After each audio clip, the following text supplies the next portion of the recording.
Shalom saudaraku, kembali lagi berjumpa di We Talk No I But We Let's Talk Together bersama dengan saya Pastor Wigan Sugandi dan Pastor Ruli Simorangkir. Selamat malam. Yes, Bang, pada kesempatan ini kita mau membahas satu topik yang sangat sensitif nih, Bang. Karena mau ngomongin duit ya. Money matters ya. Kita mau ngomongin tentang duit, tapi kita nggak cuman berdua, Bang. Ini saya mau kenalin. Sebenarnya beliau sudah pernah sih ngobrol sama kita di We Talk, tapi udah lama. Dia ini teman baik saya dari SMA. Beliau juga certified wealth management, ya gitu-gitulah ya.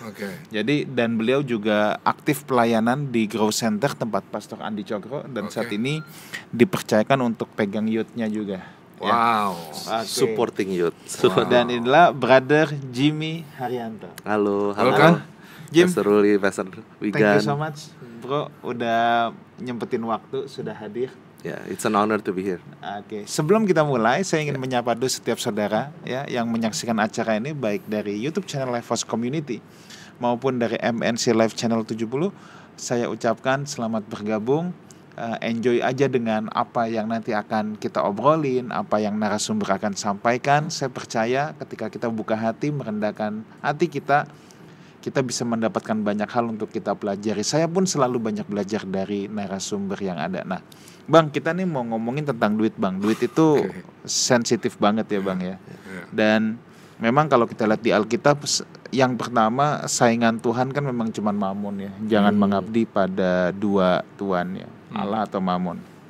Lebih jauh lagi, kalau saya lihat di Lukas 16 ayat 9, ikatlah persahabatan dengan mempergunakan mamon yang tidak jujur. Ya, kalau kita mau ngomong jujur hari-hari ini kita akan sangat sulit, Bang, untuk membedakan antara orang yang mengikat persahabatan dengan Tuhan dengan mempergunakan mamon atau mengikat persahabatan dengan mamon dengan mempergunakan Tuhan. Karena tampilannya pasti sama, Bang. Ulang. Rada sulit untuk membedakan. Ya bukannya sulit lagi, kita tuh tidak akan bisa dengan kasat mata untuk membedakan siapa yang bersahabat dengan Tuhan dengan mempergunakan mamon, siapa yang bersahabat dengan mamon dengan mempergunakan Tuhan. Itu dalam. Iya, sebab sama-sama datang ke gereja, nyanyi 3 lagu cepat, 2 lagu pelan, doa berkat, dengar khotbah, haleluya, angkat tangan, semua sama kok, bisa melakukan praktek itu ya. Tapi kan kita nggak tahu nih sahabatnya sama siapa, itunya sama siapa gitu ya. Nah makanya, ini yang kita mau omongin nih, Bang. Nah mungkin dari Abang mau omongin apa dulu nih, Bang? Iya, seperti tadi Pastor Wigan udah bilang ya, ngomong tentang uang tuh sesuatu yang sensitif ya. Nah tujuan kami untuk bicara tentang uang karena memang uang itu penting. Dan kemudian yang kita mau bicarakan adalah bagaimana mempergunakan mamon untuk membangun hubungan dengan Tuhan. Ini yang justru jarang dibicarain. Banyak orang yang diajar untuk mencari mamon dengan mempergunakan Tuhan. Nah, yang kita mau bicara hari ini lain dong, Jim. Betul. Yang kita mau ngomong adalah sebaliknya ya kan. Bagaimana kita membangun hubungan dengan Tuhan dengan mempergunakan mamon. Nah, ini dia. Apa nih yang apa mau disampaikan nih? Jadi sebenarnya pada saat mikirin dari topik ini dari segi financial planning dan segala macam, dan kemudian saya juga mikir bagaimana caranya kita mengkaitkan dengan kehidupan kita sebagai anak-anak Tuhan gitu. Tiba-tiba diingetin sama doa Bapa kami. Nah, doa Bapa kami itu kan dimulai dengan Matius 6:9-13, berdoalah demikian, Bapa kami yang di sorga, dikuduskanlah namamu.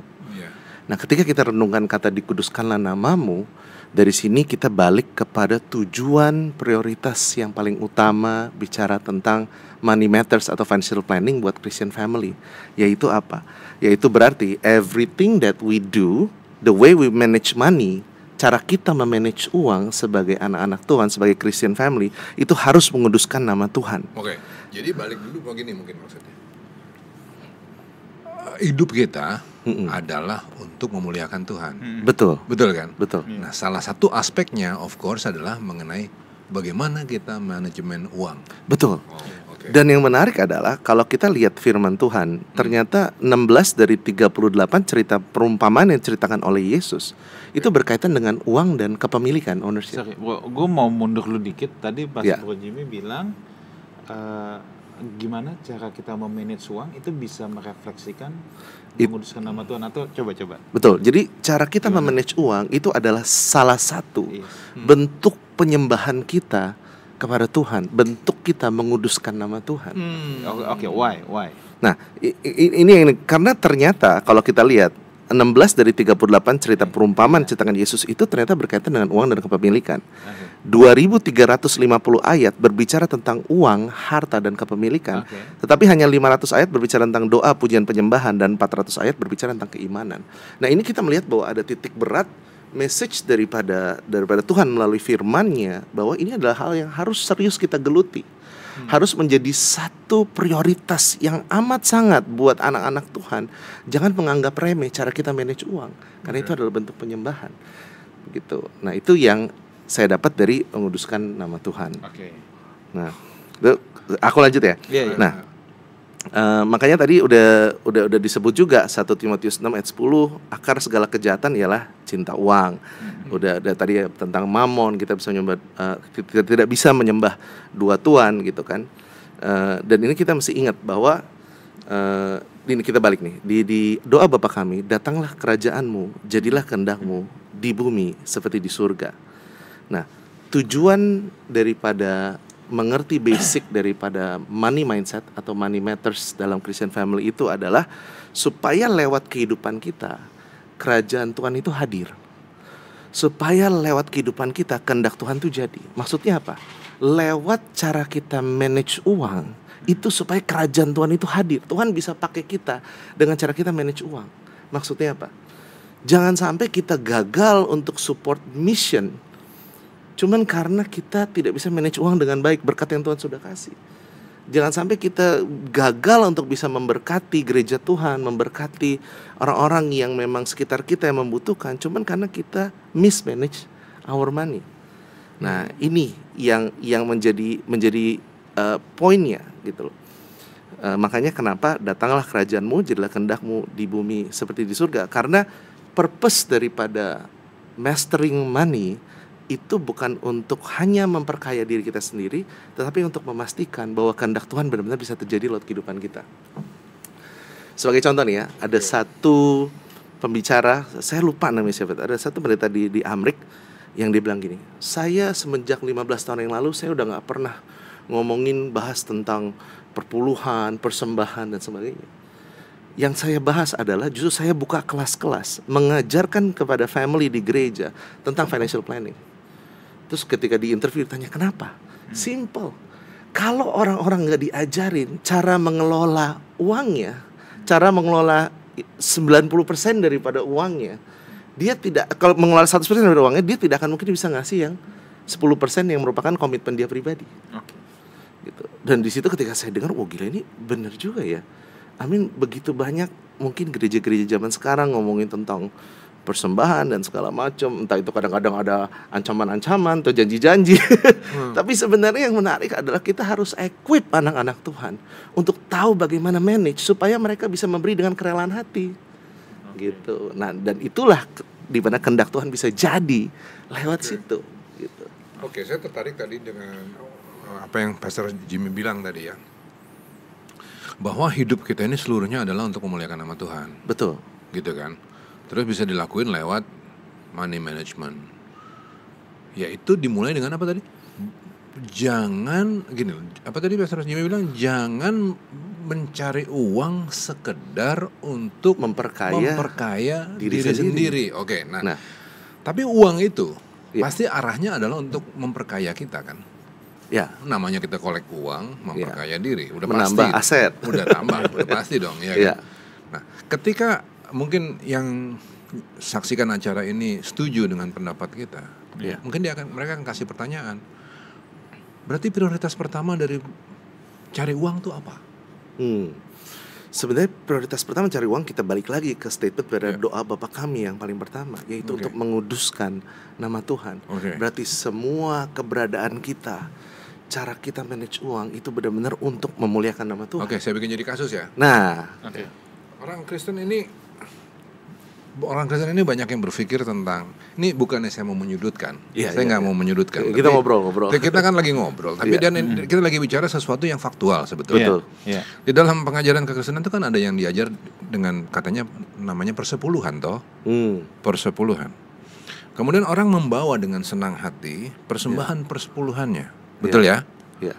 Nah, ketika orang mau menguduskan nama Tuhan, dalam relasi persepuluhan ini bagaimana caranya supaya mereka udah kasih 10%, apakah itu yang menguduskan nama Tuhan? Sebenarnya itu tuh statement yang bagus sekali. Kuncinya sebenarnya bukan membagi-bagi bahwa 10% ini milik Tuhan, berarti 90% ini milik saya. Jadi pertama-tama harus dengan kesadaran bahwa yang 90% itu pun tetap milik Tuhan. Betul, ya? 100% income kita, baik yang dari pekerjaan, bisnis, itu semua milik Tuhan. Iya. Betul. Jadi jangan kita bilang kita bayar persepuluhan, terus seperti kita udah bayar uang jago. Yang 90% jadi kita udah bayar pajaknya, sekarang 90% jadi punya kita. Dan kayak seakan-akan kita bisa foya-foya gitu. Itu yang disebut dengan memperoleh uang dan kemudian memuliakan nama Tuhan, yaitu dengan menyadari bahwa bahkan yang 90% itu pun adalah milik Tuhan. Betul. 110% milik kita adalah milik Tuhan, kan gitu ya? Betul. Dan makanya kenapa ini juga masuk ke dalam hal yang praktikal sekarang.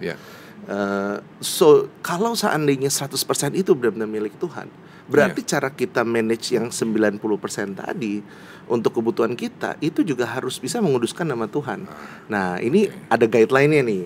Tapi guideline-nya ini sebenarnya nggak necessary harus diikutin seperti ini, tetapi buat mungkin para pendengar, para penonton yang kepengen mulai menyadari, dapat kesentil nih hari ini dengar ini. Jadi gimana nih guideline untuk cara ngaturnya gitu? Coba gimana? Sebenarnya simple. Di dunia financial planning itu ada banyak teori, tetapi salah satu hal yang saya paling banyak sering pakai adalah prinsip 10 20 30 40. Oke. Nah, 10 itu adalah 10% kita dedikasikan untuk komitmen kita mengasihi pekerjaan Tuhan dan sesama. Itu 10%. Nah, kemudian 20%-nya itu kita masukkan untuk apa? 20%-nya adalah untuk asuransi, untuk investasi, simpanan, dan dana darurat. Itu 20%. Itu 20%. Karena ini yang sebenarnya bicara tentang long term, yang harus kita siapkan dari sekarang. Saya catat nih. Oke, lanjut. Terus. Jadi 30%-nya adalah untuk pembayaran hutang. Nah, tapi ini hutang juga seru nih diskusi ya. Hutang yang saya maksud di sini adalah harus garis besar dulu. Oke. Ntar baru kita omongin nih utang. Oke. Hutang di sini harus didominasi oleh yang namanya good debt, atau hutang yang membuat kita bisa memiliki sebuah aset, bukan karena tujuan konsumtif yang dibilang sebagai bad debt. Nah, itu 30%-nya. Dan baru 40% sisanya untuk biaya-biaya hidup. Bicara tentang hobi dan keinginan juga masuk ke dalam sini. Nah, again, ini cuman sebagai guideline, at least buat kita bisa memulai. Karena tentunya lain kalau orang udah income-nya udah ratusan juta, berubah itu. Bisa jadi dia cuma hidup dari 10%. Kita nggak pernah tahu. Tapi at least this is a good place to start gitu. Nah, jadi saya catat nih kan. Ya. 10% itu kita alokasikan untuk persepuluhan, atau gitu persembahan kepada pekerjaan Tuhan, gereja, ataupun juga memberi kepada sesama. Pemberian kepada, nah ya jadi itu kan kategori 10% ya. 10%, habis itu ada 20 untuk asuransi, investasi, 30 bayar utang, kemudian 40 biaya hidup, asuransi, investasi dan lain-lain. Simpanan dana darurat. Saya mulai dari yang pertama. Oke.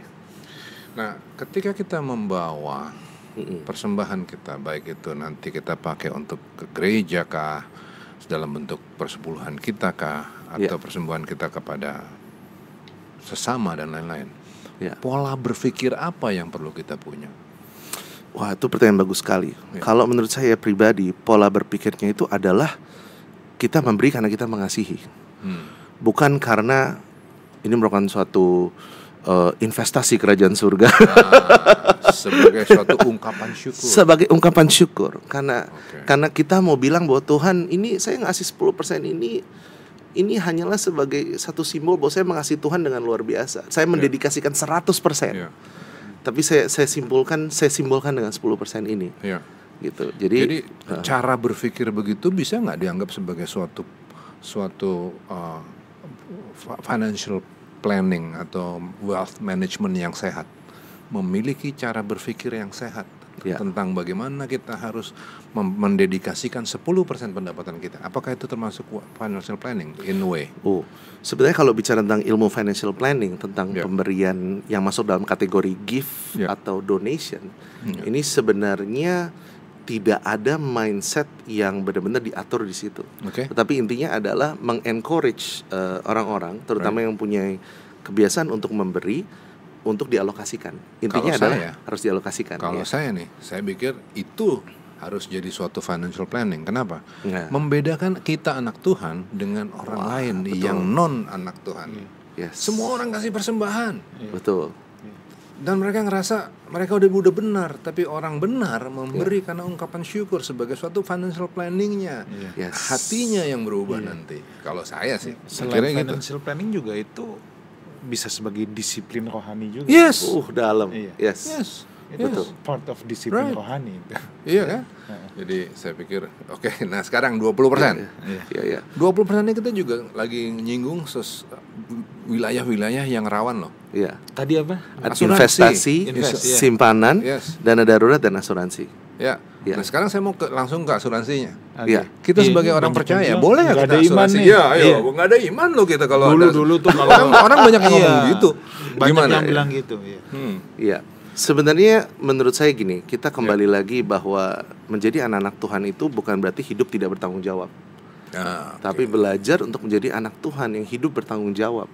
Nah, bagian daripada tanggung jawab yang saya lihat adalah itu bicara tentang memanage risiko. Nah, orang yang hidup memanage risiko adalah orang-orang yang tahu kan yang namanya risiko dalam kehidupan itu selalu ada, meninggal, sakit dan segala macam.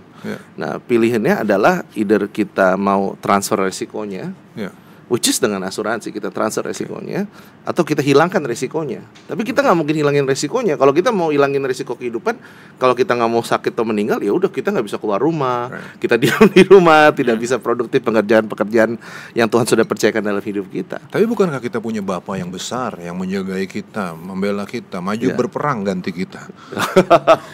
Nah ini gimana? Betul. Tetapi kemudian bukan berarti kita mencobai Tuhan kan? Bukan berarti kayak ibaratnya Tuhan pasti akan protect kita kok. Enak kita bungee jumping tiap hari.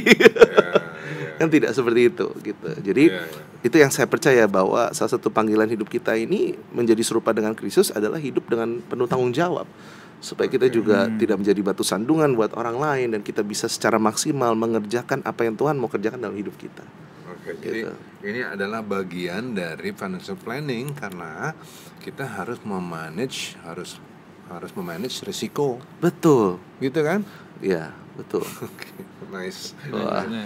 Kemudian 30% tadi adalah untuk pembayaran hutang. Nah, ini pembayaran hutang. Satu, bukan katanya kagak boleh ngutang. Dua, nah Bang ini sekarang ini real ya Bang ya. Saya tuh banyak menghadapi orang-orang yang terjerat dengan pinjol, Bang. Waduh, bukan main. Saya cukup banyak orang-orang yang datang dan mereka bertanya, aku kalau udah terjerat dengan pinjol nih harus ngapain? Aku harus gimana gitu. Nah, ini coba. Wah, berarti ini kita case-nya ngomongin yang sudah terjerat sama pinjol ya? Iya. Tunggu, kita ngomongin hutang dulu. Kita hutang dulu. Hutang ya. Clear ya tadi ya bahwa tadi Brother Jimmy ada memisahkan saudara ya, ada dua, ada good debt and bad debt. Bad debt adalah hutang yang tujuannya konsumtif. Ya, tujuannya yang konsumtif ya. Banyak orang yang terjerat bad debt karena kredit card ya. Betul. Tapi jangan bilang jangan punya kredit card itu dosa, enggak ya. Kalau kita nggak bisa mengelola itu yang jadi masalah kan. Nah ya, jadi jangan debt itu karena lihat orang lain punya apa, kita mau punya apa gitu ya. iPhone yang baru, saya nggak bisa sebut merek. Handphone yang baru keluar. Handphone baru orang punya, dia juga harus punya. Gampang, bisa cicilan. Toko ini cicil, toko ini cicil. Entah gitu gajian habis buat bayar cicilan semua. Betul. Gitu kan? Betul. Tapi juga ada good debt ya. Nah, kalau good debt itu tadi definisinya gimana? Kalau misalkan dari ilmu financial planning, sebenarnya good debt itu adalah hutang yang timbul karena kita mencoba untuk mengakuisisi sebuah aset. Ya, contoh cicil rumah. Cicil rumah, gitu Cicil kan. mobil Cicil mobil actually masuk dalam kategori konsumtif. konsumtif ya. Iya. Karena nilai mobil pasti turun. Akan selalu turun depresiasi, gitu Oke. kan. Nah, makanya kenapa itulah definisi daripada good debt, gitu. Nah, Oke, dan sorry. Jadi ya. cicil mobil tadi bad debt. bad debt. Tapi tergantung. Iya. Kalau seandainya mobil itu memang dipakai Iya. sebagai penunjang dan Iya. merupakan penunjang utama untuk Iya. kita bantu menghasilkan uang, Iya. dan itu bisa menjadi good debt. Iya. Nah, tapi kemudian kan kadang orang tergoda dengan keinginan ya kan. Cuma Oke. mau buat begaya. Bergaya. Nah, itu Ntar, ya. terus ntar bayar cicilannya, cicilan mobil 50% income-nya. Iya, Pusing. pusing. Padahal sebenarnya dengan Iya, beli iya. mobil yang lebih basic sudah cukup. Iya, Atau oke. bahkan mungkin nggak necessary harus beli mobil, mengutilisasi marketplace daripada transportasi yang ada, bisa sewa mobil box dan segala macam. Ternyata itu juga sudah cukup gitu. Oke. Bisakah good debt menjadi bad debt? Nah, good debt itu bisa menjadi bad debt ketika kita melupakan tujuan utamanya. Sebagai contoh, saya dan istri misalkan contoh berdiskusi, kita harus punya aset yang memang someday bisa kita turunkan kepada anak kita, Oke. gitu. Nah, kita harus definisikan dulu dari awal kalau emang itu tujuannya dan yang mandatory harus ada dalam kategori aset itu apa. Oke. Kayak misalkan contoh kategori asetnya harus berupa tanah dan bangunan. Oke. Gitu kan, tanah dan bangunan. Oke. Nah, terus ada faktor lain lagi nggak yang menjadi hal yang harus ada? Oh enggak, cukuplah tanah dan bangunan minimal besar gini. Oke.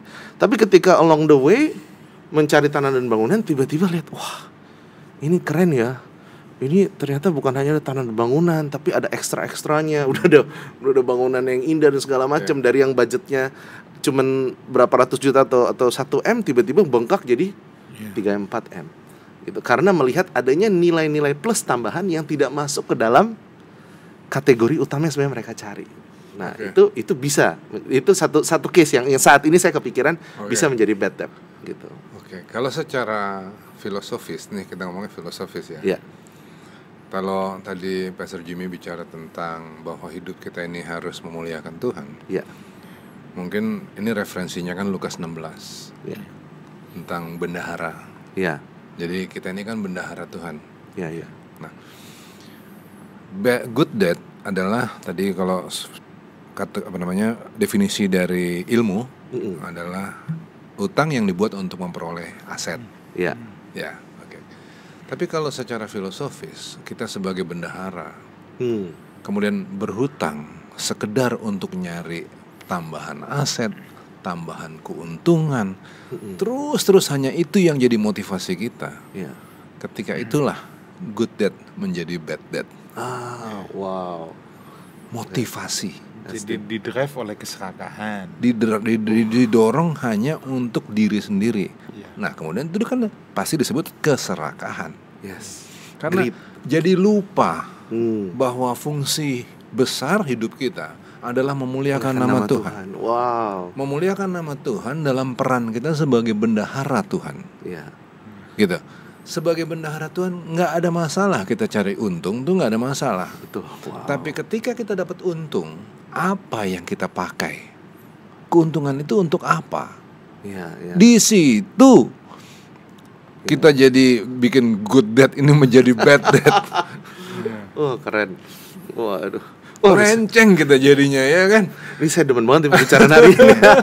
Jadi akhirnya kita cuma mikirin apa yang kita mau turunin untuk anak cucu kita. Yes. Padahal kan kalau banyak orang tulis begini, kita nggak akan diingat oleh orang karena apa yang kita punya. Tapi kita akan diingat sama orang karena apa yang kita lakukan untuk orang lain. Aduh, wow. Kan gitu. Diingat orang aja enggak, apalagi kita diingat Tuhan. Lu bendahara kita nggak jalanin ya kan. Berarti ibaratnya kita itu sebenarnya nggak pernah punya entitled sebagai owner. Kita cuma CEO doang. Yes, Kita nice. cuma CEO doang. Kita ini bendahara aja. Benar. Ya, oke. Tapi nggak pernah ada pemilikan saham di situ, nggak ada. Itu 100% buat Tuhan. Oke. Oke. Nah, terus pinjol. Pinjol. Oke. Ya, pinjol. Bro, ini saat ini cukup banyak ya Hmm. orang-orang yang terjerat dengan pinjol. Iya. Ya. misalnya ada ya kebanyakan karena awalnya bilang kepepet, Ya, terutama pas pandemi kemarin. ya, Tiba-tiba ada yang nggak punya income, terus kepepet sama pinjol. What do you know about pinjol? oh, oke. Yang menarik adalah ada begitu banyak perusahaan-perusahaan asing yang masuk ke Indonesia dan berinvestasi pada pinjol, di mana di negara asalnya pinjol itu dilarang. Dan dia masuk ke Indonesia dibilang ini sasaran empuk. Kenapa? Karena konsumerisme, spirit konsumtif kita itu luar biasa gitu. Nah, ini yang kita harus sadarkan buat yang belum terjerat pinjol dan hindari pinjol. Why? Karena firman Tuhan juga katakan mana tuh referensinya yang bicara bahwa ya kita jangan berhutang gitu loh. Dan ada banyak di situ bahwa kita jangan berhutang. Bahkan ada juga yang bilang bahwa nanti mestinya anak-anak Tuhan yang memberikan hutang gitu kan. Kita nggak boleh berhutang dan segala macam. Nah, tetapi kalau buat rekan-rekan yang sudah terjerumus dalam pinjol, nomor satu yang harus dilakukan adalah cut all the access. Itu yang harus dilakukan dulu. Cut all the access. Kenapa? Karena ini menjadi repetitive pattern. Begitu dia ada duit, lunasin dikit, gali lubang tutup lubang. Muncul handphone terbaru. Muncul ini gitu kan. Walaupun mungkin awalnya oh saya pinjol karena saya mau bayar tagihan rumah sakit. Tapi begitu dia tahu secara alam bawah sadar bahwa aksesnya gampang, jadi itu dijadikan sebagai solusi. Jadi yang pertama perlu dilakukan buat yang udah terjerat pinjol adalah potong, habisi semua aksesnya. Kalau itu kartu kredit, potong kartu kreditnya. Kalau itu merupakan aplikasi, uninstall aplikasinya. Gitu. Bahkan kalau Anda benar-benar serius mau keluar dari pinjol, Anda harus punya satu komitmen sebagai contoh. Seminggu sekali kasih lihat handphonenya ke pasangan bahwa tidak ada aplikasi itu. Gitu. Karena nomor satu you have to cut, benar-benar cabut dulu ke akar-akarnya, aksesnya, supaya kita mencoba untuk stop repetitive pattern ini. Kedua adalah bicara tentang tanggung jawab kita, yaitu sebagai anak-anak Tuhan, kita tidak boleh, sekali lagi, apapun yang menjadi beban kita, tidak boleh kita lari daripada hutang, karena itu adalah tanggung jawab. Ingat, hutang itu bukan sebuah kutukan, tetapi konsekuensi dari perbuatan. Gitu. Jadi jangan ditengking-tengking juga dalam nama Yesus. Hutang enggak, itu kan itu waktu didoain sambil di ini surat utang ditaruh, didoain, itu ditaburin garam. Ada loh. Serius loh. Ditaburin garam. Oke, tapi sekarang untuk seriusnya nih ya. Seriusnya nih ya. Mungkin ada yang keberatan kalau dibilang bahwa pinjol itu adalah untuk konsumsi. ya. Karena hari ini banyak orang tuh yang kerjanya kesulitan luar biasa. Tadi pagi aja ada temen yang berusaha untuk jual rumahnya karena terlibat pinjol. Karena keadaan ekonomi begitu ancur-ancuran sih. Sehingga orang butuh segera solusi segera. Maka diambillah pinjol, kan gitu ya. Nah, tapi kalau kita anak Tuhan, lebih dari sekedar bilang bahwa pinjol itu berbahaya dan lain-lain, kenapa kita jangan berhutang yang seperti ini? Kenapa kita jangan berhutang seperti itu? Yang libatannya seberat pinjol. Kenapa kita jangan berhutang yang seperti itu? Oke, itu pertanyaan yang sangat bagus. Dan kalau Pastor Wigan pikir gimana? Kenapa kita jangan pinjol? Satu, gini, berhutang itu pada dasarnya jangan, menurut saya jangan. Ya, ini nanti kita pasti akan bahas rasa cukup, ya. Tapi kita jangan kesana dulu. Katakanlah kita betul-betul perlu ditolong. Ya. Tapi menurut saya pinjol itu is not a solution. Karena in fact orang yang kemudian memutuskan mencari pertolongan itu di pinjol hampir pasti kecekek. Dan ditambah lagi, kalau kita tidak tahu gimana membayar, lebih baik jangan pinjam. Tahu aja enggak, Bang, gimana bisa bayar. Nah, mungkin ini jawaban yang cukup ekstrem ya, Bang ya. Tapi kalau saya pribadi, Bang ya, kalau saya pribadi, kalau yang namanya untuk kebutuhan karena misalnya, aduh bener-bener lagi berat nih, Tapi saya tahu ini nih mungkin sounds agak ekstrim. Oke. Tapi percayalah, saya di Australia pernah menjalani ini. Saya termasuk orang yang ekstrim dalam hal ini. Buat saya lebih baik saya mati kelaparan daripada kemudian saya harus minta-minta uang. Oke. Dan saya betul-betul menghidupi itu. Solusi apa yang waktu itu Pastor Wigan bikin sehingga terjadi jalan keluar? Ya, saya pernah 3 minggu cuman makan Indomie sama telur karena udah nggak ada uang. Dan saya pernah di posisi minggu depan bayar kos pakai apa, saya juga tidak tahu. Ya. Tapi tidak ada satu orang pun yang tahu. Tidak ada satu orang pun di muka bumi ini yang tahu. Dan kalau saya dulu dan sampai sekarang saya tetap mengimani bahwa sampai saya tuh doanya gini Bang, kalau Tuhan mau saya mati kelaparan pun saya rela gitu loh. Iya, tetapi ya Tuhan buka jalan memang. Sampai udah di ujung jalan ya ada, jalan itu ada. Dengan saya memperoleh pekerjaan karena saat itu saya sedang tidak ada pekerjaan memang. Nah ini aku boleh nambahin, ini keren banget. Menjawab pertanyaan dari Pastor Ruli. Dari firman ya udah jelas, Roma 13 ayat 8, janganlah kamu berhutang apa-apa kepada siapapun juga, tapi hendaklah kamu saling mengasihi. Nah, tetapi yang menarik adalah kalau seandainya memang sudah terjebak dengan pinjol, kita harus bisa membedakan antara kebutuhan dengan keinginan. Saya beberapa kali pernah consult family yang terjebak. Terus ketika saya bilang, oke, tolong brainstorm, tolong tulis list pengeluaran bulannya seperti apa. Nomor 1 ketahuan mereka nggak ada tracking.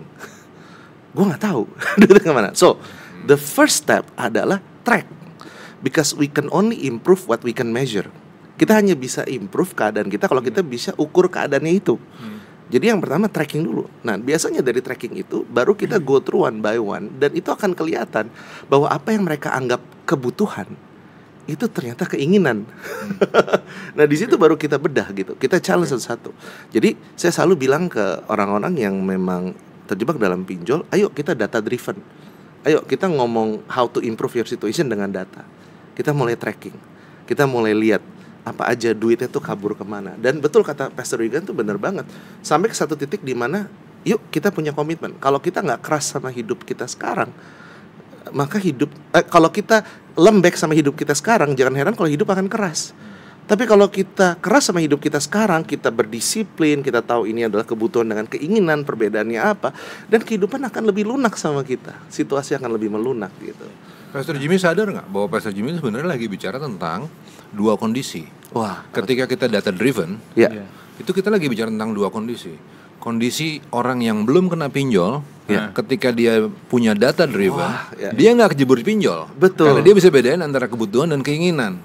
Satu. Kedua, mereka yang sudah terlanjur dengan data driven, dia tahu pos-pos pengeluaran mana yang bisa di stop. Betul, sehingga dia bisa bayar pinjolnya. Kan itu dua-duanya itu sebenarnya. Betul. Keren.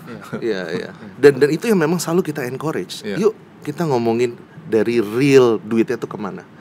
Gitu. Dan itu nolong banget. Nolong banget gitu. Bang, ini kita sedang brainstorming ya, tukar pikiran ya. Kita ini sedang melanjutkan yang tadi nih, Bro Jim. Kalau seseorang katakan, memang udah kepepet banget deh, sangat kepepet. Anak butuh susu, misalnya gitu ya. Oke. Tadi kan kalau saya langkah ekstrim, saya bujangan dulu, ya.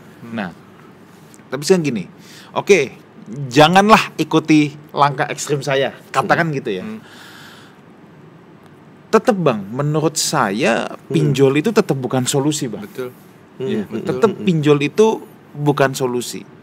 Kalau sampai kita diharuskan minta pertolongan, yang paling pertama memang ini tidak ideal, tapi siapa sih yang bisa kita mintain pertolongan paling pertama? Ya orang yang paling dekat sama kita jelas. Misalnya kalau orang tua kita masih sanggup, kakak adik kita masih sanggup, daripada kita coba minjem kanan kiri Bang. Ini nih kalau menurut saya, coba entah dari abang gimana ya Bang ya, sama dari Bro Jim itu gimana Bang? Itu kalau yang pertama. Kalau yang kedua juga bahwa gini, ketika kita memang harus meminta pertolongan, ya, katakan pinjem, ya kalau kita memang belum tahu gimana cara balikinnya, ngomong dari awal. Daripada cuman kasih janji bulan depan gue balikin, padahal dia nggak tahu bang balikinnya gimana bang. Iya. Oke. Lebih baik ngomong apa adanya.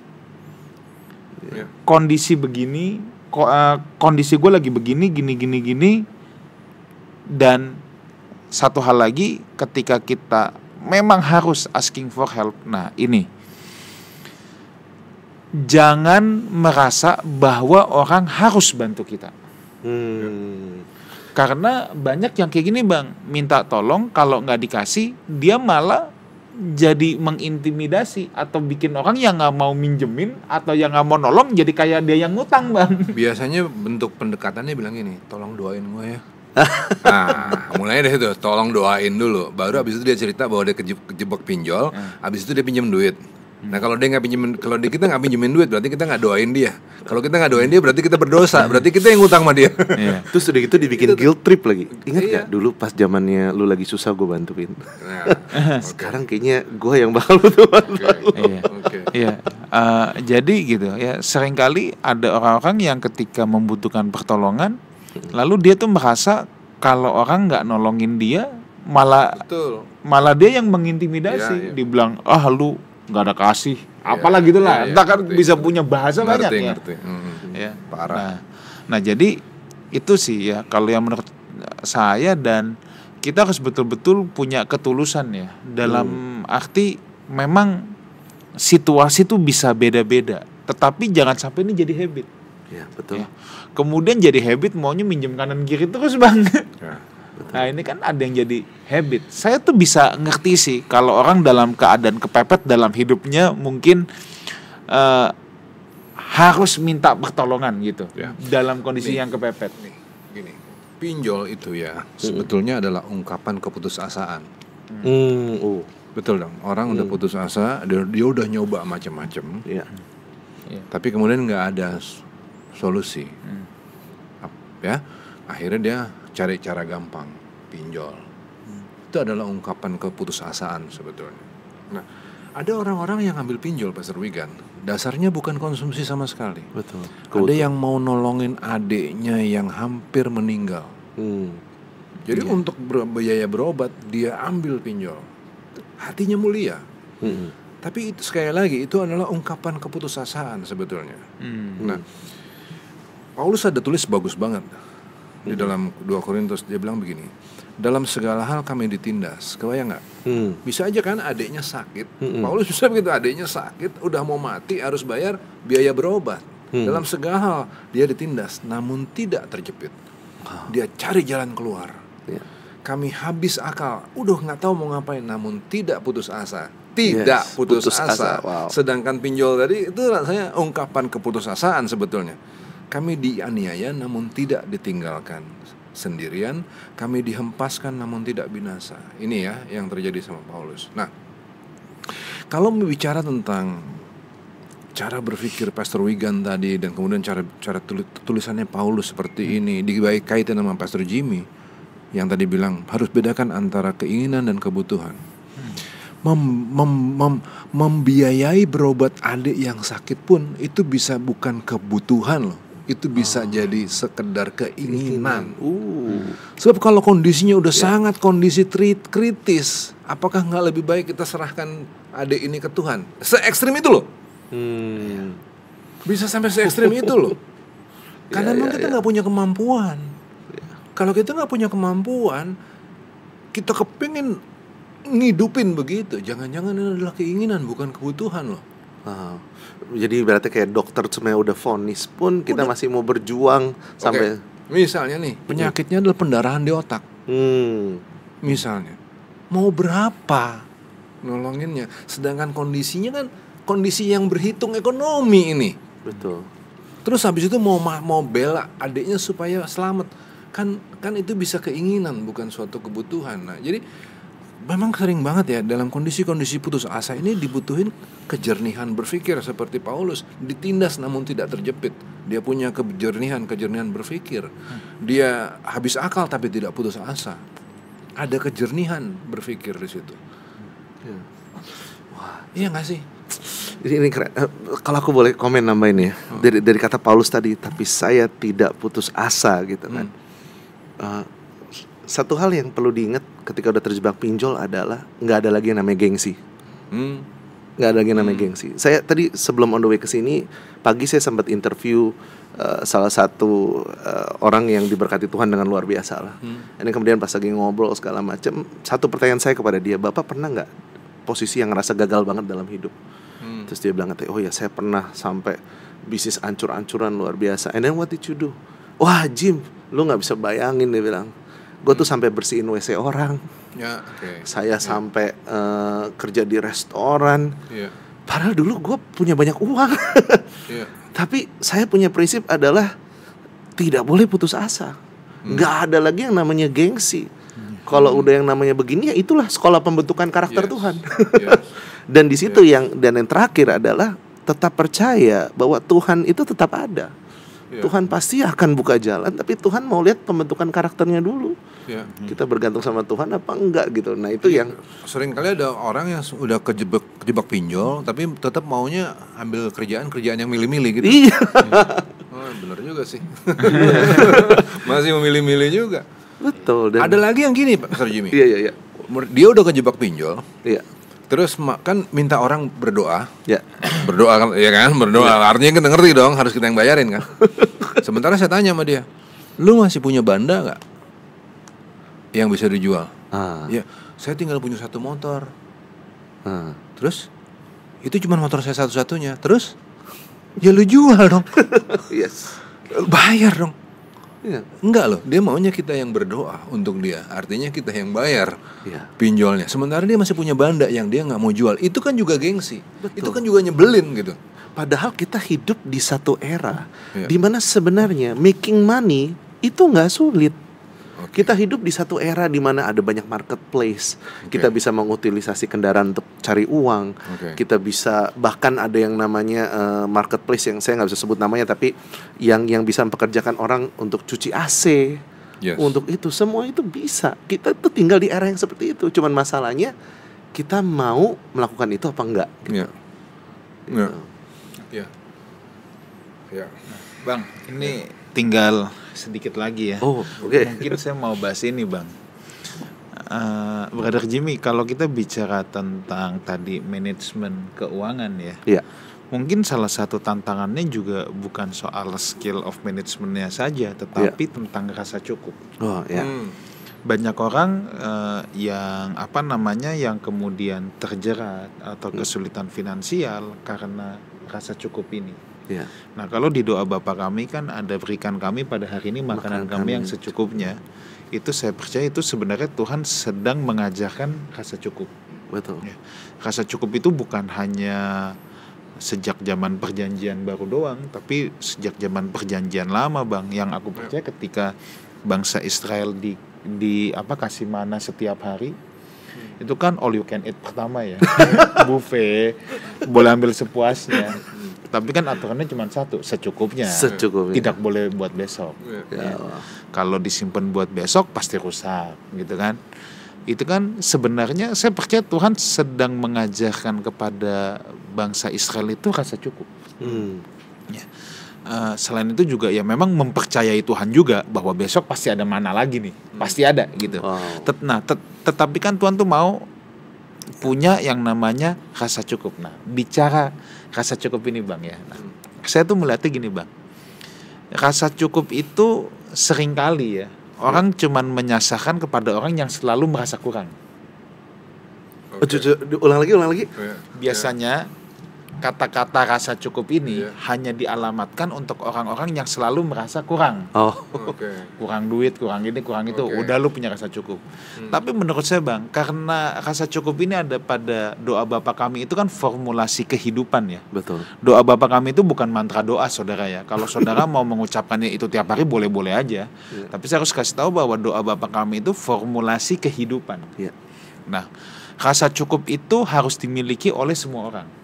Jadi tidak hanya dialamatkan kepada orang yang berkekurangan. sedang merasa kekurangan. Oke, tapi juga yang dalam dialamatkan- kelebihan pun harus tahu apa yang Justru namanya rasa yang cukup. kelebihan ini yang susah untuk bilang cukup. Yes, iya. Iya. Oke. Karena dia pikir ini kan punya gua. Nah, makanya again kembali ke mindset pertama. Kita tuh bisa nggak sih menghayati bahwa semuanya itu titipan Tuhan. Ya. Tetapi kalau yang jelas, kalau yang saya pahami Bang, rasa cukup itu harus dimiliki oleh semua orang. Semua orang percaya. Mau lo kelebihan kek, mau kekurangan kek, you have to learn. Harus mencari rasa cukupnya itu apa. Gitu Bang. Oke. Gimana Bang? Bersyukur nih hari ini Pastor Jimmy itu bawain satu apa ya?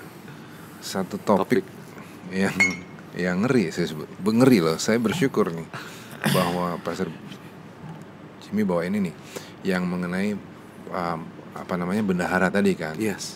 Bendahara itu Markus 16 ya. Oke, bentar. Ini ada satu ayat yang saya mau bacain. Lukas 16 ayat berapa ya tadi ya kita ya? 9 itu 16 ikatlah 9. persahabatan. Ya, oke. Nah, Itu ini nih ayat ada kali 9. ini nih. Ntar dulu bukan di atasnya lagi. Yang apa bunyinya Bang? Dia bilang, nah ini dia ayat ke-8. Ayat ke-8. Ayat ke-8 Pastor Regan. Dan aku memuji kamu itu ya. Lalu Tuhan itu memuji Iya. bendahara yang tidak jujur itu karena ia telah bertindak dengan cerdik. Tapi anak kalimatnya dong, ini yang nampol banget. Sebab Anak-anak dunia lebih cerdik terhadap sesamanya daripada anak-anak terang. capek nggak? Iya. Anak-anak terang diberkati luar biasa sama Tuhan. Kita yang bukan siapa-siapa, kita bukan Israel, bukan siapa-siapa. Sekarang kata Paulus, kita memiliki kewargaan surga. Kewargaan kita surga, kita anak-anak terang. Tapi anak-anak terang ini yang diberkati melimpah itu kok nggak bisa bilang cukup toh? Kok masih ngerasa kurang? Sehingga justru membangun hubungan dengan Mamon dengan mempergunakan Tuhan. Tuhan diminta di dalam nama Tuhan Yesus supaya makin memberkati tanpa ada rasa cukup. Ini ngeri. Tuhan bilang anak-anak dunia ini lebih cerdik. Mereka punya tabungan di surga. Kan bendahara ini kan nabung sebenarnya. Kok kalian anak-anak terang kok jadi kurang cerdik? Saya takut bilang blow on. Tapi Tuhan Yesus yang ngomong. Tidak cerdik kan berarti? Itu ngeri loh konsekuensinya. Gimana Bro tentang rasa cukup ini? Berarti sebenarnya memang kalau ngomong rasa cukup itu menurut saya adalah sebuah otot. Apa? Otot. Oke. Yang namanya Lucu rasa nih. cukup itu bukan sesuatu yang kita lahir bayi rasa cukup. No, malah anak-anak yang lahir dari kecil tuh greedy ngelihat pertama kali ngerasain yang namanya coklat, makan one more sampai sakit perut. Itu rasa cukup itu nggak pernah ada dalam DNA kita. Oke. Itu adalah otot yang sebenarnya harus kita latih. Kemampuan bersyukur dan merasa cukup itu lahir karena pembiasaan dan pelatihan diri. Oke. Dan itulah kenapa saya percaya ketika bicara perubahan paradigma dalam Tuhan, the renewing of your mind, salah satunya adalah bicara tentang rasa cukup. Nah, karena itu adalah otot, ya saya sih baru mulai pelan-pelan bangun otot, pelan-pelan. Tapi painful, gila sakit banget. Ya sama, pasti sakit. Yang namanya belajar mencukupkan diri itu pasti sakit. Tapi kalau kita nggak sakit begitu, kita nggak akan bisa bangun itu. Suatu kali saya belajar sama anak SMP. Nah, Anak SMP ini dia pinter main helikopter untuk terbang helikopter gitu ya, yang olahraga radio kontrol. Oh, radio kontrol, oke. Nah, dia menang PON. Dia menang PON, karena dia menang PON dikasih hadiah, karena dia medali emas dikasih hadiah 300 juta. Untuk anak SMP. Kemudian karena dia juara di PON, dia dijadwalkan untuk ikut terbang kejuaraan dunia. Tapi dia sekarang punya uang kan, dia bisa kejuaraan dunia kan. Nah, problemnya adalah dia punya sepupu Mm-mm. yang harus masuk sekolah dan nggak punya uang untuk bayar. Hmm. You know what he did? Dia bilang, aku udah cukup. Wow. Aku nggak usah pergi, it's okay, aku udah menang PON. Uangnya dikasih ke sepupunya itu untuk biaya sekolah. Aduh, sampai merinding denger. Anak SMP. Ngeri. Saya lihat, oh wow, masih ada ya anak-anak kecil zaman hari ini Iya. yang ototnya udah dilatih. Iya. Saya ngeliat gitu, terima kasih Tuhan masih ada. Wow. Oke, Bro Jimmy, thank you so much buat pembicaraan yang seru pada hari ini. Mungkin punya satu closing statement, singkat, padat, jelas. Dulu ada orang yang pernah ngajarin ke saya bahwa manusia itu akan selalu membuat keputusan terbaik pada saat itu dengan referensi yang dia punya. Mungkin pada saat orang terjebak dalam hutang pinjol, mereka beranggapan referensi yang dia punya adalah itulah jalan keluarnya. Jadi pesan saya adalah kalau memang kita benar-benar mau hidup sesuai dengan firman Tuhan, kita mau memuliakan nama Tuhan dengan apapun yang kita kerjakan termasuk financial planning, dan kita harus belajar untuk expand referensi kita. Belajar untuk melihat bahwa dan untuk challenge apakah betul pinjol is the only way for us to go. Dan inilah saatnya kalau kita harus invest our time seriously untuk benar-benar belajar yang namanya basic financial planning. Materinya banyak kok, tapi yang paling penting adalah ya ini otot. Belajar untuk mencukupkan diri, belajar untuk ngatur, punya data driven untuk tracking dan segala macam. Itu harus dimulai dari situ. Ya. Bang. Financial planning dari apa yang kita bicarakan itu dimulai dari motif. Ketika motif kita dimulai dengan kesadaran bahwa hidup kita ini adalah milik Tuhan. Karena hidup kita milik Tuhan, dalam financial planning kita ini adalah bendahara Tuhan. Ketika itu kita sadarin, ditambah dengan data driven dan lain-lain, di sanalah terjadi financial planning versi kerajaan Allah. Oke. Saya mau ambil yang bertalian dengan rasa cukup aja deh, Bang. Oke. Jadi gini.